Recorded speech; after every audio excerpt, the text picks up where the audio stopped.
Star Trek, the ultimate franchise. These are the podcasts of the Wakefield brothers. Their 16-year mission to watch every production, to seek out life lessons and new inspirations, to boldly watch like most fans have watched before.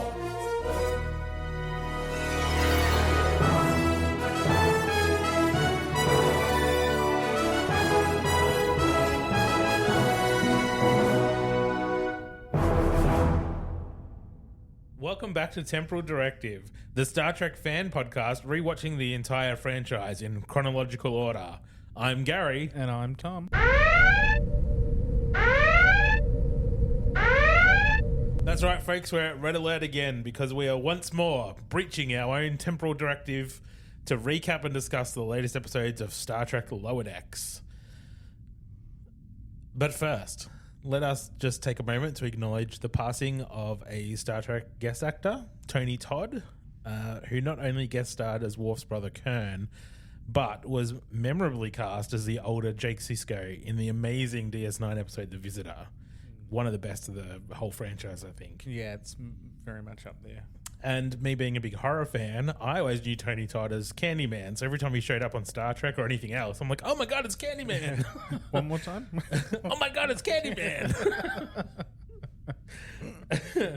But yeah, he was certainly a memorable and iconic figure in not just Star Trek, but in horror and in acting in general, I think. So Yeah. sad to hear that he passed away.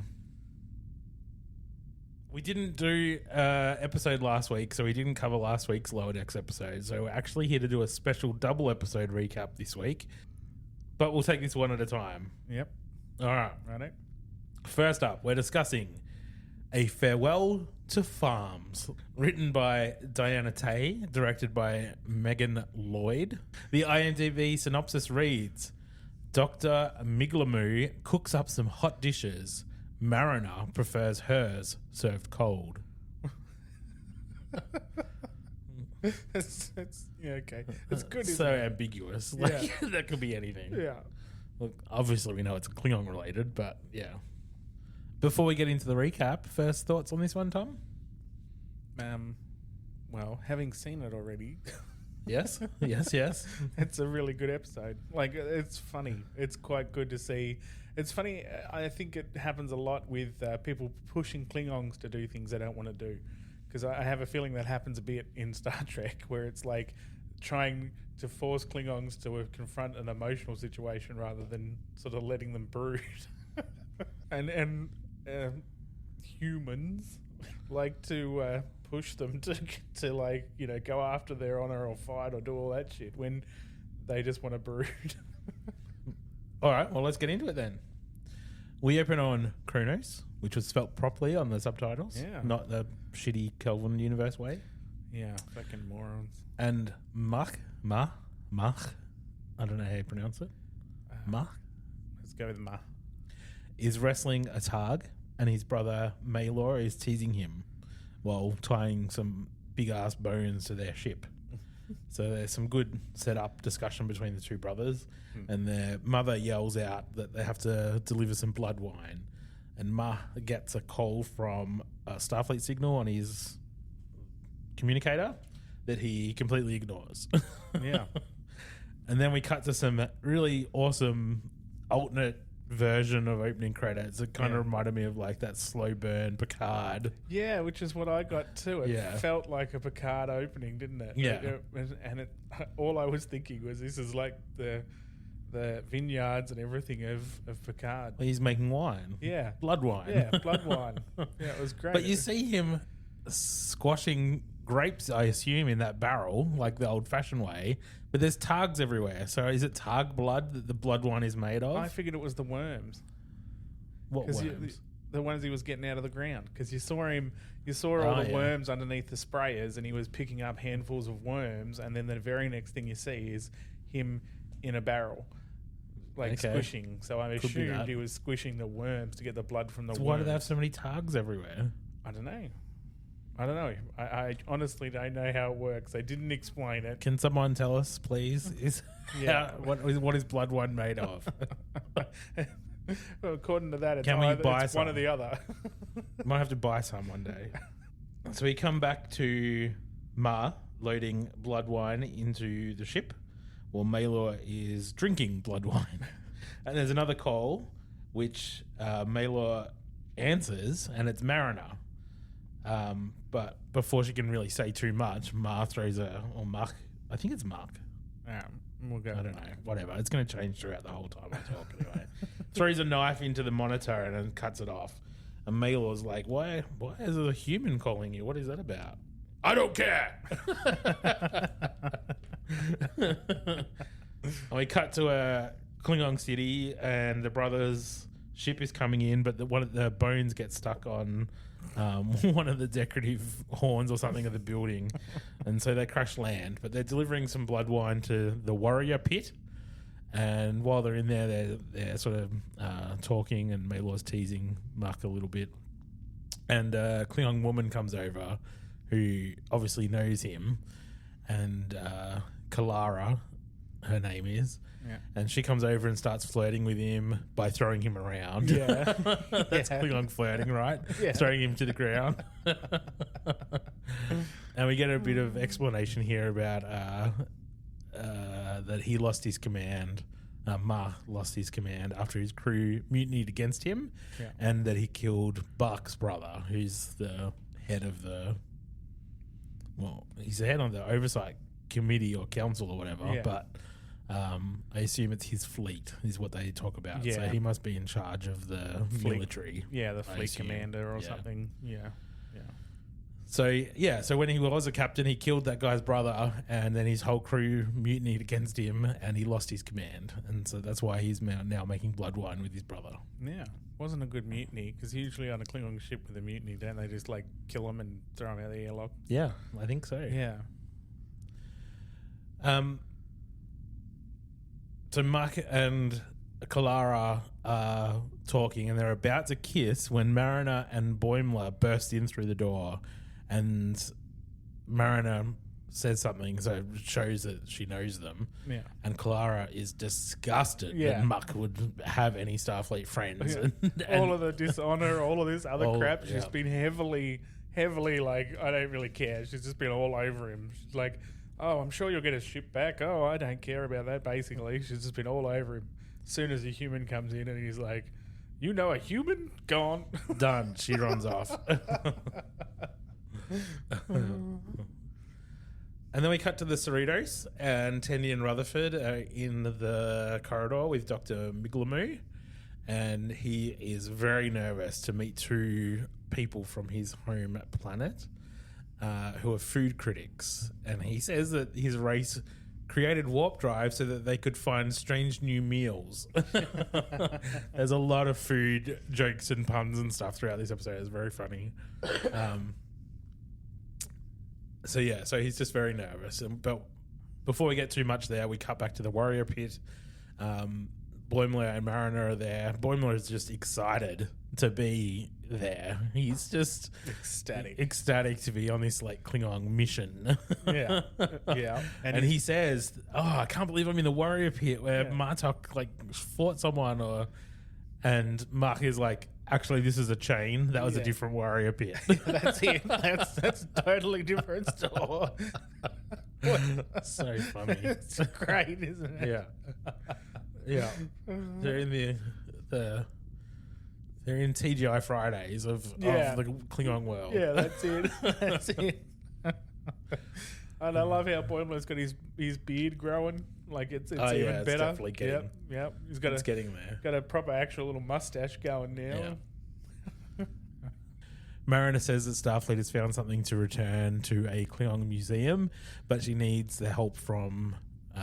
She needs his help to get it back in there, and while she's there, she wants to help him get his captaincy back. Mm-hmm. So Boimler suggests this ancient Klingon ritual to do that, to get his captaincy back. Yeah. We cut to the Cerritos transporter room. Captain Freeman is in there waiting, and Dr. Miglamu and Tendi and Rutherford walk in, and just as they enter, the transporter beams Sir Legnog and Madame Gonald. I think it was actually Gonald. Donald. It was Gonald, was it? Gonald. It was definitely a G. Yeah. Right. Sir Legnog and Madam Gonald.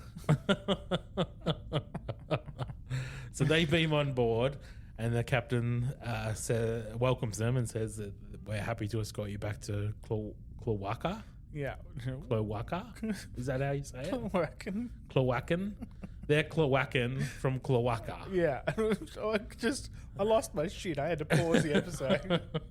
'Cause as soon as they said it, all I could think of was what's his name? Fuck, what's his name? I don't know what you're talking about. The Australian guy who died. Oh, Steve Irwin. Yeah. All I could think about when I heard it was Steve Irwin and going, "Oh crikey, look at that! I'm gonna go over there and stick my thumb up its cloaca." That's all I can think of. Hell. That's all I can think of. It's like, what the fuck is going on here? I'm not sure that's what they had in mind. I don't know whether it was either, but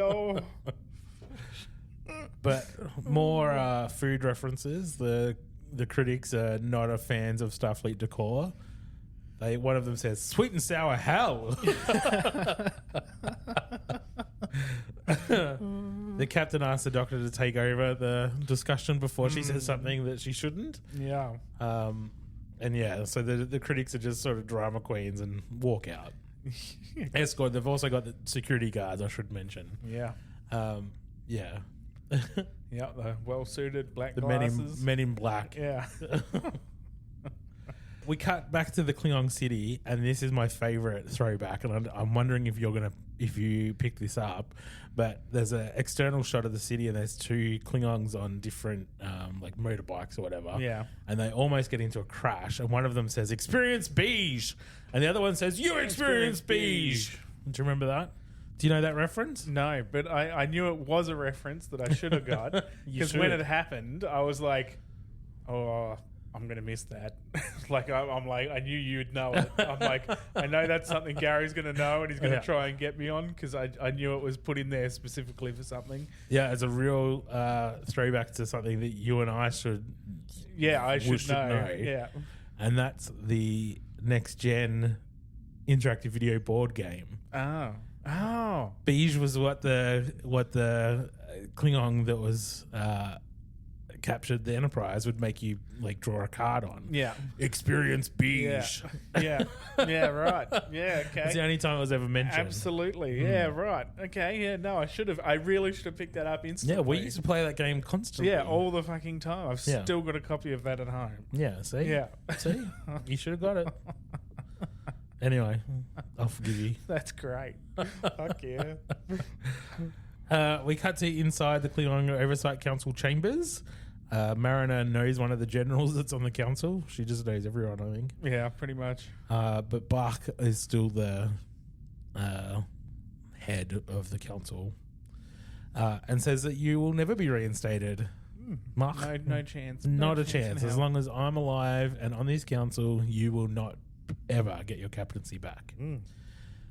But Boimler talks about the ritual and that it requires 4 people. And Mariner says, hold on a second, I left something in the truck. And runs out and gets Maylor and pulls him back in. And so now they've got their 4. Yeah. So the first part of this ritual is the rite of unending pain.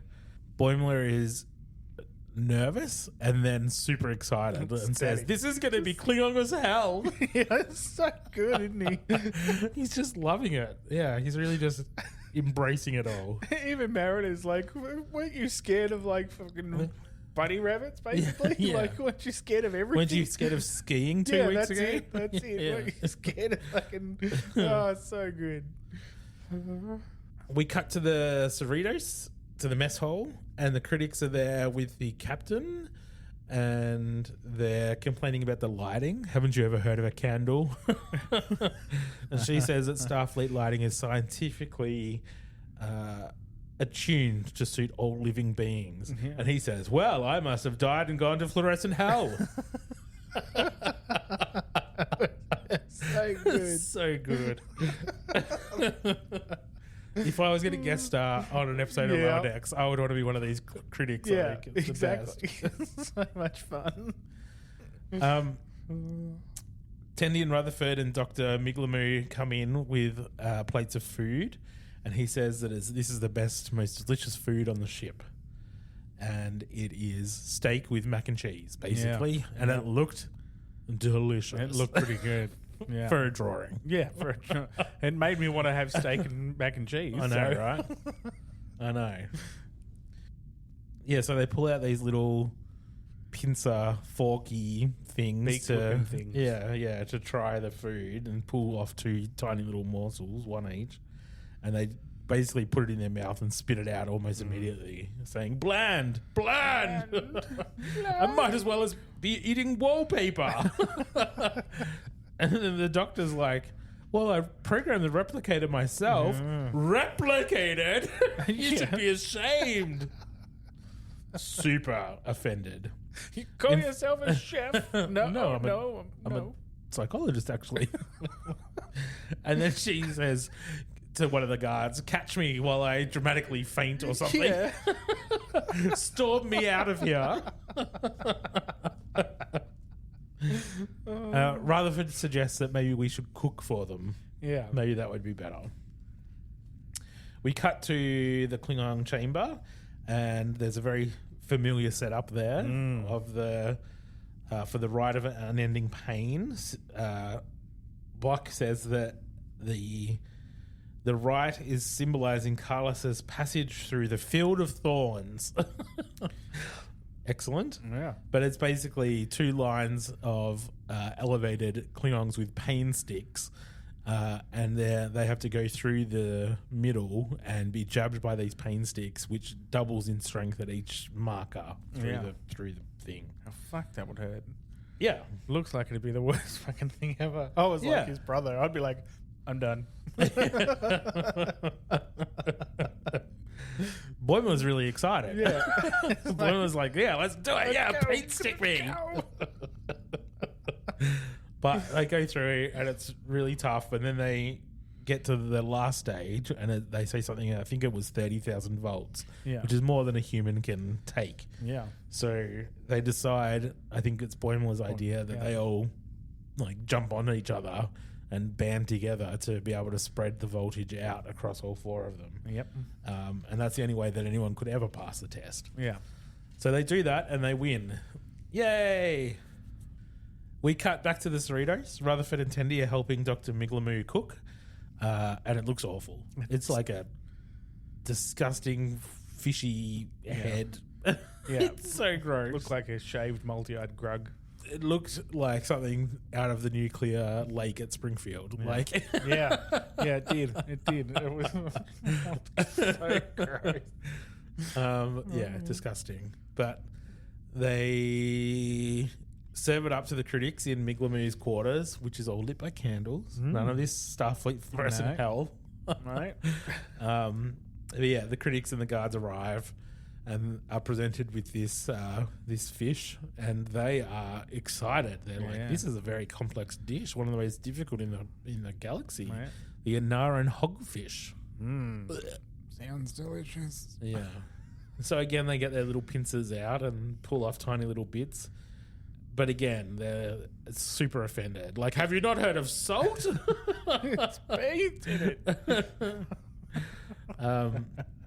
So they have Dr. Miglamu arrested and tell him that they will banish him and his entire family, basically. Yeah. I like how he reacted to this too, because they're like, you and your whole family, they're like, "You'll be arrested." And then the captain's like, "You can't arrest one of my crew members. You can't do that." And then he's like, "No, it's okay, Captain. I deserve this punishment." And then she goes, "Your whole family will be banished from the table," or whatever she says, the dining table. And then he's like, "Help me, Captain." Yeah, it was very funny. All right, we cut back to the Klingons, and we're at the next Klingon challenge. And the 4 of them are confronted with a giant targ, like huge. Which they have to fight and capture. And Malor has a plan, which is to each one of them grabs a leg and then they tie them up, which seems okay. Yeah. They rush in to do it, and Mark is pushed aside. And you can tell on his face, he's like, well, this isn't going to work. And then he looks up and the others have already done it. Yeah, they're already gone. The target's on its back. The four legs are tied up. They're like, done. Yay, we won. He's also showing no give a fuck about anything at this stage. Oh, he don't care. Yeah, he doesn't give a flying fuck about any of it. No, that's right.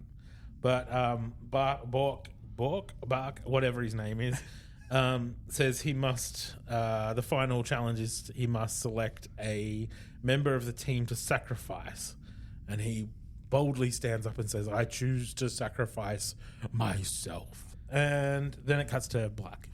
It cuts to commercial, and we come back to the Klingon chamber. And there's now a big spotlight on Muck and the guards, and it looks like he's about to be executed. Yeah, big sword. It's very dramatically Klingon. It's very much so. The rest of the team ask for some time to talk about it, and they approve. And the team asks Muck why he hasn't cared about what he's doing. And he says he doesn't really want to be a captain in the fleet. He wants to be his own captain. Like, even if he gets his captaincy back, he's still answering to this dick. Yeah, like, that's I right. don't want to do that. That's right. I still have to do everything Buck wants me to fucking do, and he's a cockhead. You can see how much of a cockhead he is. Yeah. And then the other two members of the council show up, and they say that they want to help. Yeah, so clearly nobody likes this guy. Yeah. So they make a decision they're going to help him change ships, basically, because I think that was the idea. Yeah, I think that was it. Yeah. So Mariner says that she has an idea about how to handle the sacrifice part of this ritual as well. But we cut back to the Cerritos. It's arrived at Cloaca. Cloaca? I'm just going to keep saying it just because it makes me laugh. Such a good one. Such a good name. It's so Cloaca. Back to Cloaca. The critics and the guards are going to take everyone down to the planet. They talk about getting some amuse-bouche on arrival because that's what they do to all people who arrive on the planet is give them an amuse-bouche. So funny. Of course. Why wouldn't you? Yeah, why wouldn't you? Tendi has reading through some of the critiques that the critics have written previously, and they're all negative. There's not any positive things in there, even for things that should be. So something's going on. Yeah. But we cut back to Ma and the co, and they storm into Bork's room, and they use the right of forced conscription on him, so that now he's a member of the team. And there's a big fight, and they say that now that he's one of them, Mark selects him for the sacrifice. Yeah. Unless you just want to grant my captaincy. Yeah. Yeah. Don't be ridiculous. And he kind of says, well, let's talk about it, or something like that. Yeah. So Mark stops fighting, starts to walk away, and Bark, whatever, Yeah. comes up from behind and stabs him from behind. Yeah. And Mock grabs the knife out and then kills Bark. Yeah. Bark. That guy's got a long name.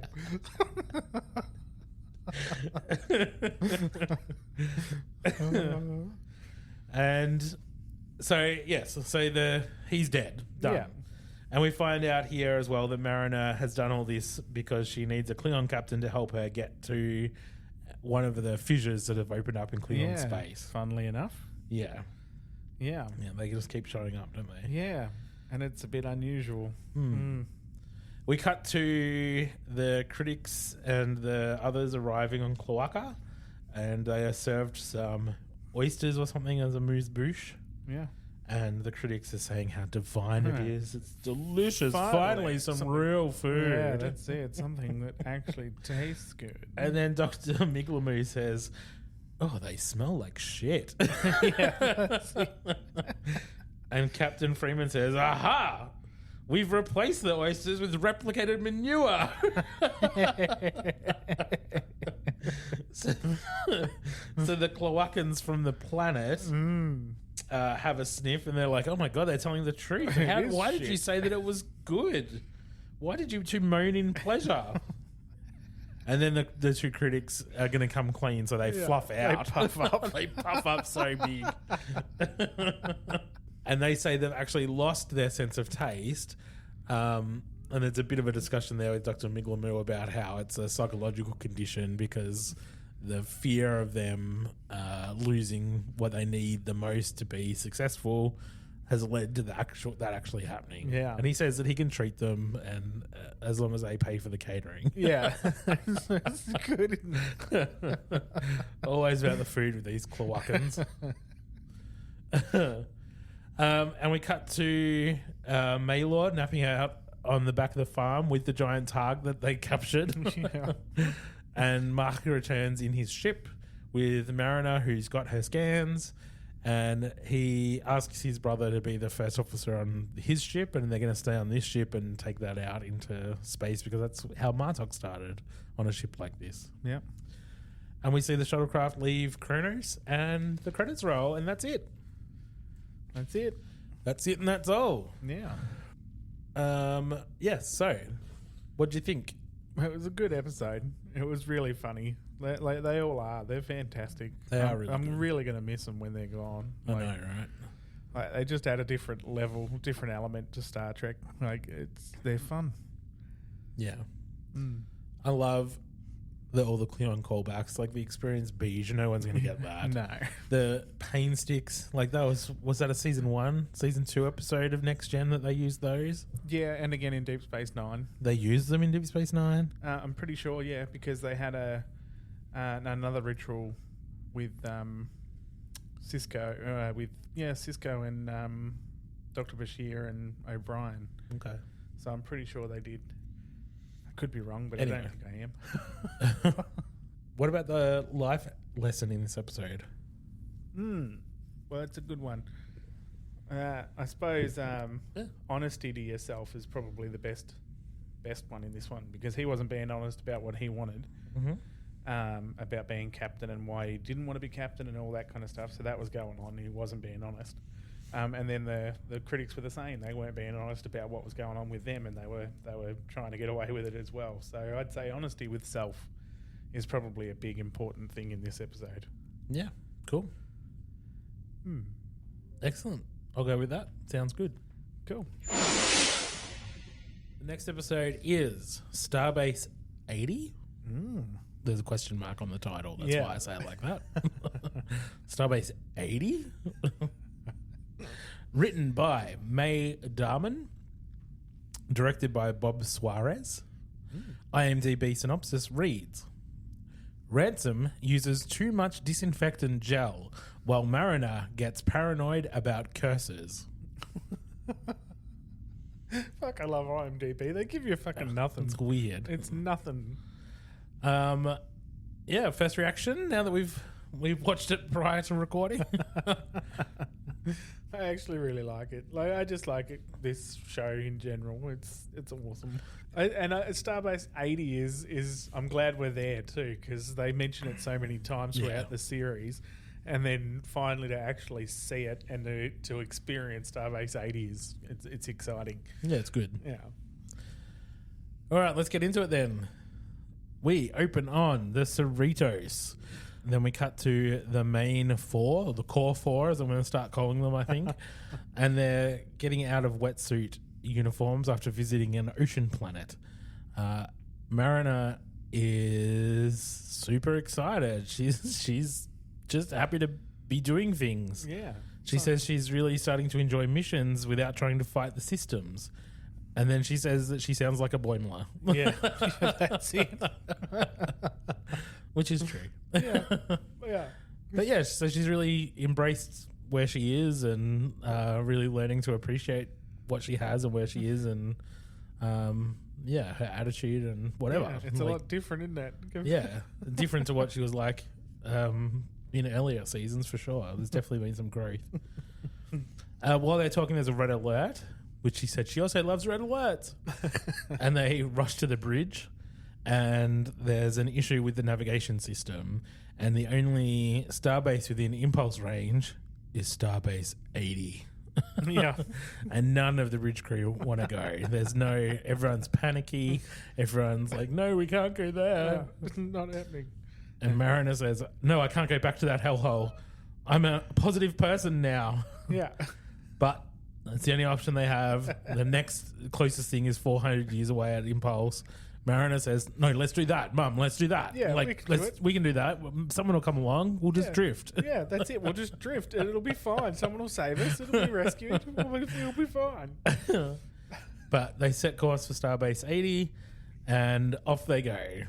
And Mariner is screaming on the bridge going, No! You can do that the whole way? The whole way?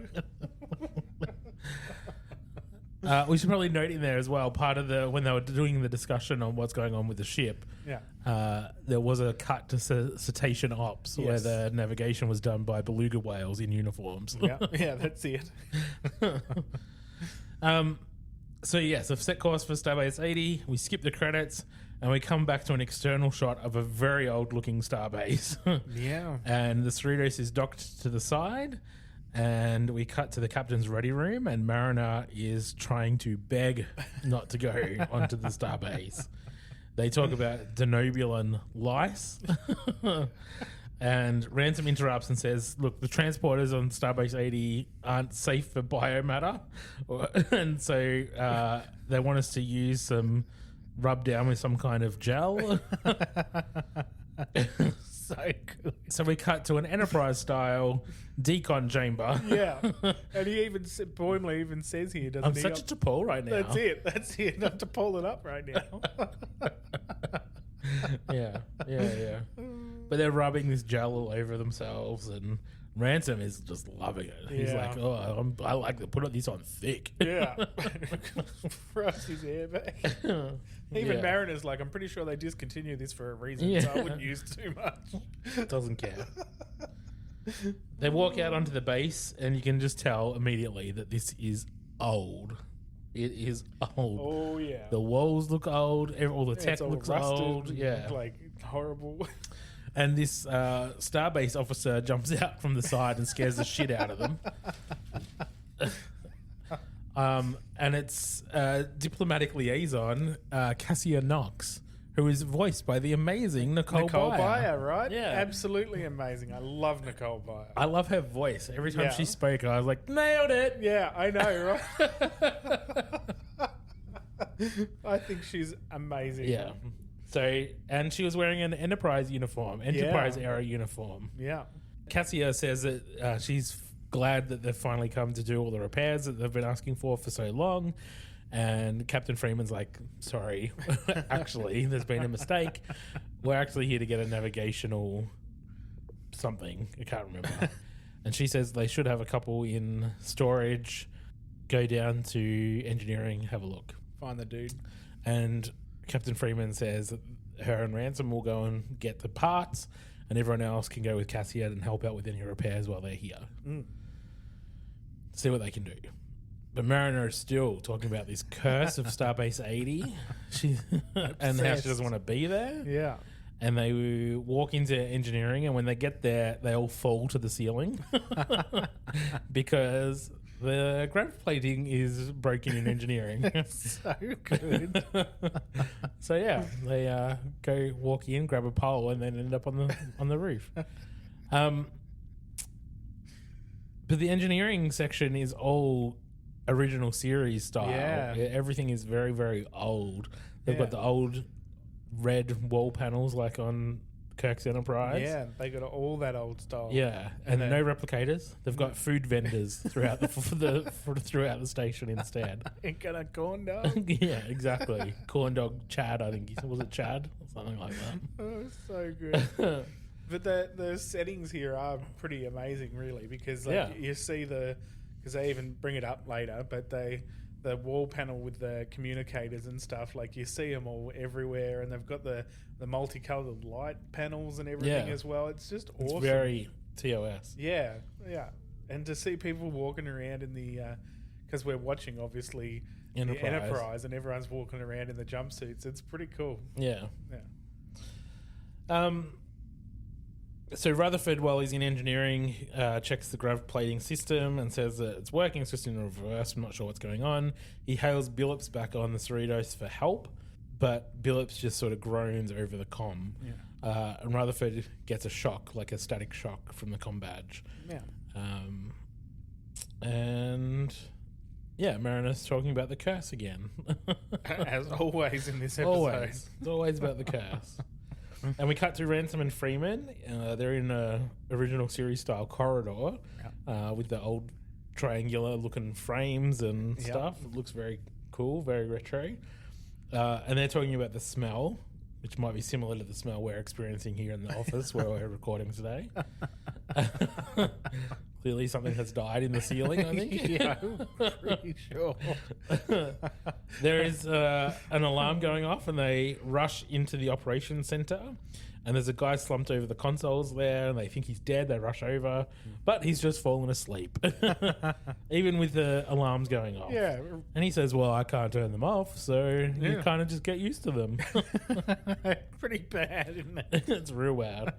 But Captain Freeman grabs the tricorder out and like hooks it up next to the panel on the wall or something and fixes all the alarms they shut off. Yeah.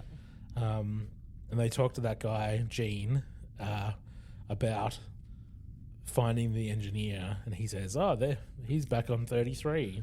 Yeah, in the arcade. In the arcade. Yeah. And then just falls back asleep. Yeah. He draws a little paper map. Yeah, really poorly written. Yeah. And they head off, and he goes back to sleep. So we cut back to the Core 4. And they're on the Starbase 80, I guess, promenade. Like, that's what it looked like. it looked like a DS9 kind of promenade did, with didn't shops and stuff. Yeah. So that's what I've referred to it in my notes. So promenade it is. That'll do. And there's 3 Akamarians who are growling at them and staring at them. Yeah, that's a throwback to a very old Next Gen episode as well. The vengeance factor. Right. Cassia says that there's a weird treaty that has basically given the Akamarians 50% authority on the station. Weird. But Rutherford starts drooling and his eyes go lit Green up and glowy. Yeah, and they're probably not technically zombies, but I'm going to call them zombies. Yeah, that's what I'm sure that's what they were going for. Absolutely. So, yeah, Rutherford starts turning into one of these zombies, and then they find more zombies coming through the walls and the doors and stuff. And Mariner is convinced that this is the curse. Absolutely. See, the curse has done it. Yeah, the curse has taken over. Go and look at it. It's right there. We cut to Ransom and Freeman, who are going into a TOS Aero turbo lift with the handles that they have to grab. It takes them to the wrong place. It was so good. Yeah. So they end up in some corridor filled with smoke and whatever else instead of the arcade. We cut back to the promenade. The Core 4 are hiding from all the zombies that are just taking over the promenade now. Yeah. And it's all the Cerritos crew that are on the Starbase. They're all flipping tables and licking walls and floors and all their eyes are glowing and shit. They're zombied. Oh, yeah. And then we cut back to Ransom and Freeman. They're in this corridor full of smoke, and Gene from the command center is there. Yeah. I don't know how he got there, but he did. But he's stuck in a tube this time. So they help him, and then he asks them to help fix something. So she fixes an oxygen tube or something. Leak, yeah. And then he shows them how to use the stairs to get up to the stairs. You don't see them often in space. Yeah, Ransom loves it. He's like, oh, my glutes. Yeah, Ransom sucked. But Freeman's determined not to let this Starbase beat her either, because in the alternate universe, she was the commander of this Starbase, and she is not going to be bested by this Starbase. So off she goes up the stairs. We cut back to the Core 4. Rutherford is licking the walls. Mariner asks Tendi to help, but now Tendi's cursed. And Tendi's got the curse. Her eyes are glowing, and she started drooling and coming at her. Boimler tries to call someone on his comm badge to help, but whoever answers is just growling as well. Just and then the Starbase 80 doctor comes out, and he's half British and half Now, I'm going to not say this right. Tarkanian? Tarkanian, yeah. Yeah, Tarkanian Half- parasite. Yeah, so so half British, half Tarkanian. parasite, yes. They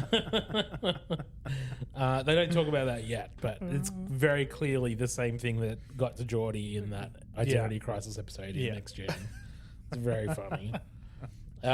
Cassia stops Mariner from using her comm badge when she's about to call for help, and they have a big fight where Cassia says she's a Halorian, like Guinan. Yeah. And but she has super fighting skills. Yeah. And Mariner says, "How? How do you Yeah. you just?" So you're like 400 years old? No, I'm 30. Well, a young Elorian is just a person. Yeah. How do you have all this skill? I paid attention. That's all she said. Yeah, That from- doesn't answer the question. No, not at all. She's only 30. Yeah, that's funny. But what I do like about that is that that now we have like Nicole Byer. She can be in Star Trek like any time now. Yeah, Because she's an Elorian. that's right, which means she can even be in like way in the future, right? Well, yeah, I guess. Yeah, because they live for like hundreds and hundreds and Yeah. hundreds and hundreds and hundreds of years, right? Correct. So hopefully that's opened the door for her to be a You want- future character. Nicole Byer to be in Starfleet Academy. Yeah, that'd be amazing. I would be over the moon about that. I would love that. Yeah. I think she's amazing. I feel like you like Nicole Byer. Yeah, I I do. feel like you appreciate her. Okay. Yeah, a lot. Going back to the show. We cut to Ransom and Freeman getting to the arcade after 60 flights of stairs. And the Arcanians are there and they're like, well, what are you doing here? We don't usually see your kind unless you're going to the arcade. Yeah. Well, We are going to the arcade. Yeah. Oh, well, it's over there. yeah, it's- Here's some free tokens. It was very funny. yeah. They get in the arcade and there's Gene. Yeah. So good. I love it. He's just playing a game. Yeah, Was absolutely. he playing Captain's Chair? Was one he was playing? I don't know. Because one of the games on the background was Captain's Chair. Oh, was it? Yeah.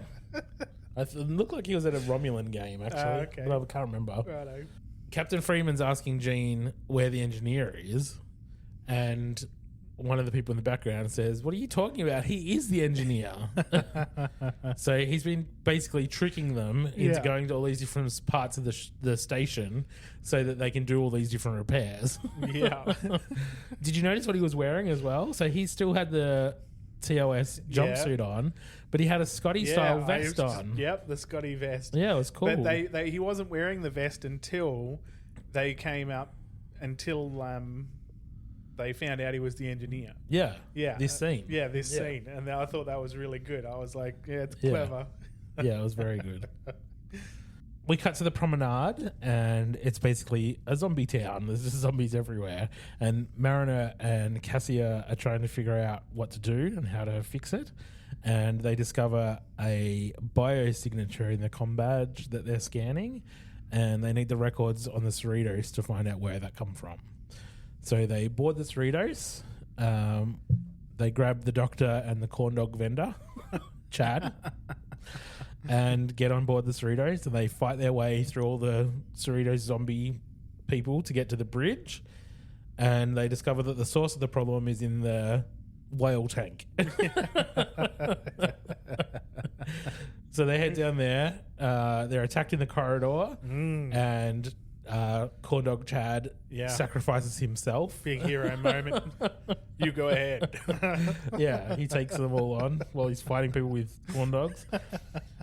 And they get into the whale area, and one of the whales has green eyes and jumps out of the water onto some like a bench or something, and then this electricity shoots out of his mouth to the wall panels, and they have a bit of a fight.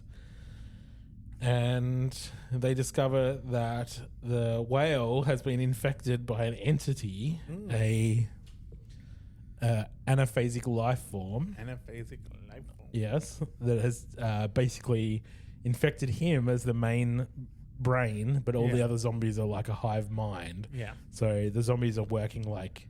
In tandem. Yeah, the zombies are working as like fingertips hitting the walls as he's trying to find his way around or something. It's kind of how they say it. That's why they're licking the walls and everything. Yeah, and trying to figure out where they are and what's going on and all that sort of stuff. Because this anaphasic life form doesn't really know what's going on. So anyway, they fight the whale, and in the end, the whale kind of spits this entity out, and the doctor just puts a bucket over the top of it. It was good. And they said they didn't see that happen, and they said, "How did you do that?" It was, some doctor things. Yeah, doctor stuff. Right. It's kind of like Doctor Who, isn't it? Yeah. Wow, you're amazing. I'm just the doctor. Just the doctor. And he was British. And he was British, yeah. But that has broken the zombie curse to all the other people around as well. So they all sort of stop being zombies and wake up. And I don't think they know what happened, but they just sort of are like, what am I doing here? Yeah, pointless. Like, and Chad's okay. Yeah, Chad the corn dog guy, he goes, Chad lives to dog another day. That was funny. But they find out that this anaphasic life form's name is Clem. It mind merged, but got a bit overwhelmed and was trying to like figure out how to do it. He's trying to impress his bosses, basically. Yeah. Who he says later are dicks. Yeah, that's it. They didn't think I was ready for this kind of shit, so I was trying to prove them wrong. Yeah. But the Cerritos crew fix some of the grav plating and engineering and do whatever.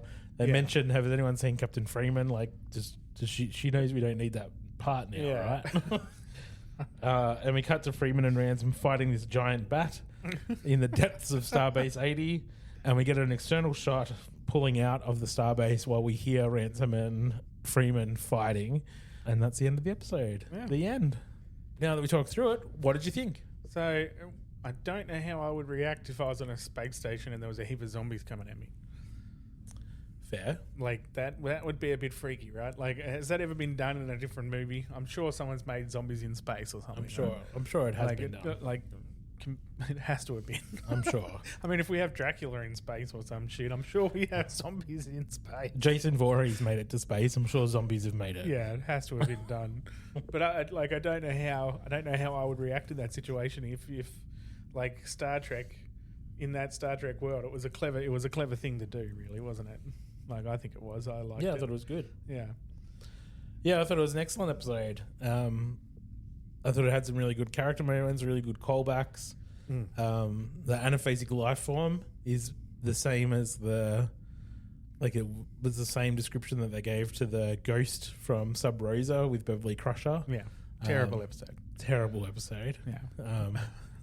But yeah, I thought the throwbacks to the Akamarians from the Vengeance Factor. You got the Identity Crisis Parasite. Yeah. The ghost from Sub Rosa. Very good callbacks. Yeah. And I loved the setting. I loved the Starbase. Yeah, it was great. The retro vibes were very cool. Yeah, it was awesome. Yeah. What about the life lesson? Well, I suppose you could do the Mariner and what was her character's name? Who? Nicole. Cassia. Yeah, Cassia. So, because they have that moment where she's sort of like saying everybody gets a second chance here at Starbase 80. It's not a place where the rejects go and it's all shit. It's sort of like this is where people make mistakes and then they come to Starbase 80 so that they can rebuild and start again, so that they get a second chance. So I suppose everybody gets a second chance as a don't give up. Yeah. So don't give up. I feel like this season has been a lot about all of the characters coming to terms with where they are in their careers and who they are as people, and finding contentment with that while aiming for something more. So finding yourself, finding your place in the universe and how you fit in and how that works seems to be like an ongoing theme this season. Yeah. Interesting that we didn't get any fissures or any of that ongoing arc in this episode either. Yeah, I was thinking that too, because unless that anaphasic life form ties into it somehow. It is possible. I mean, Starbase, it could even just be Starbase 80 ties into something Maybe. later on. Maybe. as well. So it could be that. Because how many episodes do we get? 10. 10. And this was 5. We're halfway. So we're halfway through. So And I feel like each episode has had a really specific moment or story for each of the characters to sort of get to a better place with understanding who they are. Yeah. Like we had that whole thing with the Orions and Tendi dealing with who she was. Yeah, so I think this might be setting something up for Starbase 80. Yeah. Because they're in that vicinity of it or something. Maybe. Who knows? Who knows? See what happens. Yeah. So, good. All right. That sounds good. Cool. Anything else? Oh, I think that's about it. Well, I guess that's it for this episode. We'll be back Friday for our regular episode, which will be Acquisition. But yes, join the conversation. Feel free to reach out. You can find us on Facebook at Temporal Directive Podcast or on Instagram, just Temporal Directive.